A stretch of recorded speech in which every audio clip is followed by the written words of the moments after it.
We're now talking with Mr. Randy Tinseth from the Boeing Company at ISTAT 2015. Randy, thank you for speaking with me every year. It's my pleasure. Thank you very much.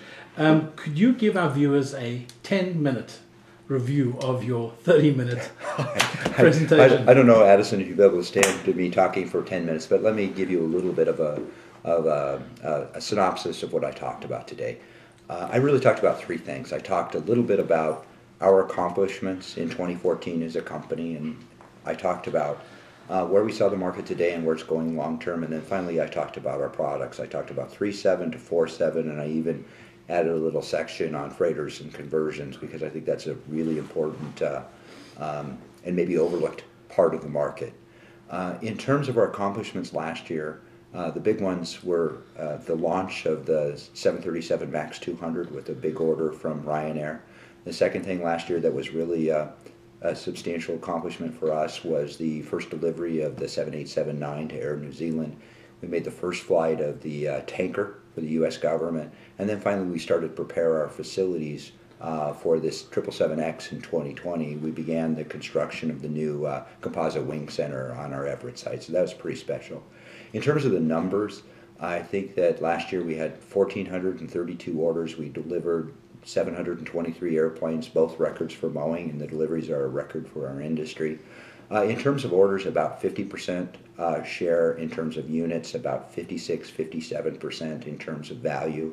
And the other thing is on the deliveries, again, it was probably 54% units and maybe close to 60% in terms of value. So in every way, last year was a very good year. And then as a result of the sales and the deliveries, we come into this year, 2015, with a backlog of about 5,800 airplanes, valued at about $440 billion. And we really like where we are in terms of our backlog. We like the depth and we like the breadth of the backlog. We like the balance across regions. And when you take a look at the customers and the quality of those customers, I would say that it's second to none. So we think we're really well positioned. In terms of the market, 2014 was a very good year in the marketplace, not just for us, but for our customers. We saw the market grow. We started to see the cargo market come back. We saw airline profitability at a record. And frankly, as we look at 2015, we're going to see a lot of those same things with the backdrop of lower fuel price. So that should provide a pretty strong tailwind in terms of profitability. This year we expect the economy around the world to grow about 3%. We expect passenger traffic up about 6%. We expect another good year for cargo, about 5% growth in the cargo market. And then again, last year IATA, towards the end of the year, forecast another $25 billion in profits this year. What's interesting though, fuel price is down about $1.50 a gallon since they made that forecast. And last year, the world airlines consumed about 80 billion gallons of fuel. So they should have a substantial tailwind this year, and we'll just have to see if they're able to recognize that tailwind and what it will mean for their financials and how will they use the capital. I think a lot of people are asking those questions. You know, long term, we expect the market to continue to grow about 5% a year. The cargo market a little slower at like 4.7%. You know, this is being driven by, we believe, strong economic growth. We're going to continue to see a strong correlation between that economic growth and growth in traffic.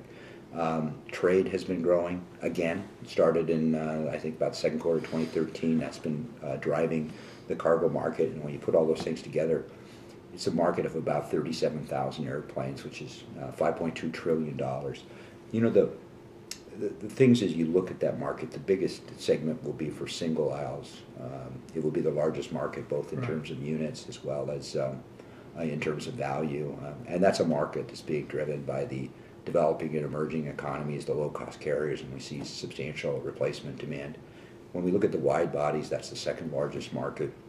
You know, those airplanes are all about right-sizing, I would say. As we see airlines grow, they tend to really grow through more flights to more places rather than larger and larger airplanes. It's this whole concept of fragmentation. But even more important, it's not about fragmentation, it's about airlines focusing on what their customers want, and we all want more frequent nonstop service. And what that means at the end of the day is that the heart of the wide-body market is going to be around airplanes sized around 787 and 777. Now there will be a market for big airplanes, but frankly, it has underperformed our expectations, and from Airbus expectations, it's just a fraction of their forecast. So it's been a bit of a challenge. So near term, we've seen a great market. Long term, great potential. But I will also say there's still airplanes to sell. We talk about big backlog. There's still another 25,000 airplanes to sell in the next 20 years, about 4,000 to 5,000 of those in this 10-year period. So we have lots of opportunities in front of us. Let's talk about a bubble. So, that's something that people are asking because we have these huge backlogs. And the first thing I would tell you is those backlogs go over a number of years. So all of those airplanes aren't going to be delivering in the next couple of years. They're going to be delivering over the next 10 or 12 years.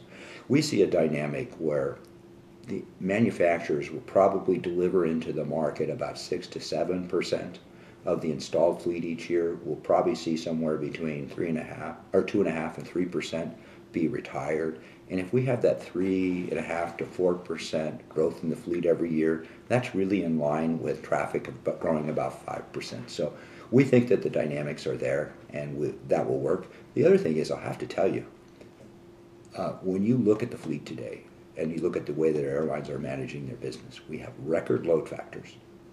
We have record airplane utilization. We have a parked fleet in the desert that is at very low level. So everything that's out there is not only being used, it's probably being overused in the market. That's why we see the growth we've seen in deliveries and the expected growth in deliveries in the future to make sense. So I think there's more demand out there than supply, and we need to meet that demand. All right. The other section of the presentation that I found very intriguing was what you again alluded to now about the very large airplane. I think that the case made for the mega cities and the hub-to-hub traffic, I think that carries water. Well, it's a nice story, but there's no data behind it that backs it up. So the A380, for example, was launched in 2000.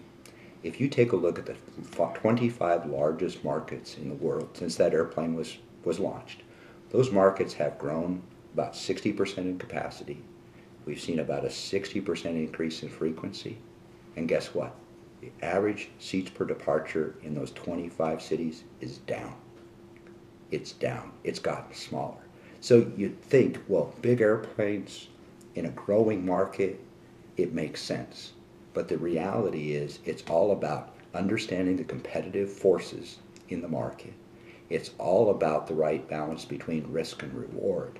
I mean, there's a reason why the A380 has essentially failed in the market, and there's two reasons behind it. Number one is it's an airplane that has been too costly to operate. They're thinking about re-engineing it, but the most important thing, it's just too big. It's too big for too many customers, for most customers to make money. You know, you can re-engine it and you can address the cost, but I can't make that airplane any smaller. That's why we think it has a really limited market. Even in a place like Heathrow. Well, you know what's interesting? I saw John Leahy's presentation today about a place like Heathrow. Heathrow Airport Authority is now complaining about A380s. They're actually decreasing the capacity at the airport because they require much greater spacing on takeoff and landing. And when they're on the ground maneuvering, they have to hold other airplanes. So it's becoming a disaster on the runway. It's becoming a disaster around the airport and grounds. And as a result, they're seeing a decrease in their ability to add frequencies in the market. Wow. Next question. So we look at the data. We look at it all the time. Again, interesting story. But the question is, is it actually backed up by facts and data? I can tell you, the best-selling airplanes we have are 787s, 777s. The best-selling airplanes at Airbus are A330s and A350s. So it's not just us that's seeing that wave of smaller, more fuel-efficient airplanes. It's our competition as well. Last question for you. Sure. It's always amazed me that in terms of the small freighter market, that's been Boeing's as a monopoly. How is it that your competitor doesn't have a freighter? Well, when you look at, say, the single-aisle market, there is no production freighter that's really going to be out there. It's about conversions. Right. And frankly, I think that we've just been able to figure out a way from an engineering perspective and a modification perspective to make them work. And I think it's important. Because if you look at that market, especially the growing package carriers in Asia, what we need here, it's 1,000 airplanes. We've been able to figure that out. Others have been able to figure out how to do it with the 737. No one's been able to figure it out with an A320. I think it ultimately means we probably have a little bit more margin, a little bit more robustness in the design of our aircraft. I think they're on a little bit thinner line there. Because it's just amazing that is one segment that they never talk about. And Yep. you guys don't have to talk about it because it's yours. Hey, over the next 20 years, we see a demand just for new freighters of about 840. Mass majority of those would be airplanes like 787, or I should say 777 freighter, 747-8 freighter. If the market continues to grow at 5% per year, that kind of growth will support a manufacturing of 2.5 or 3 big freighter aircraft a month. So that's why that freight market coming back and sustaining itself is very important to us when we look at the long-term future of the 747, as well as our transition as we go from the 777 to the 777X. Thank you, Randy. Thank you.